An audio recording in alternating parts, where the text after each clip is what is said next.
Bir de utanmadan adam gaza bak.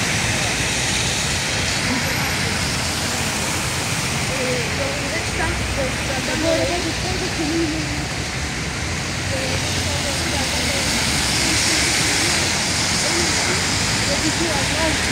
bugün ay ne güzel kızlar ya baksana. Bugün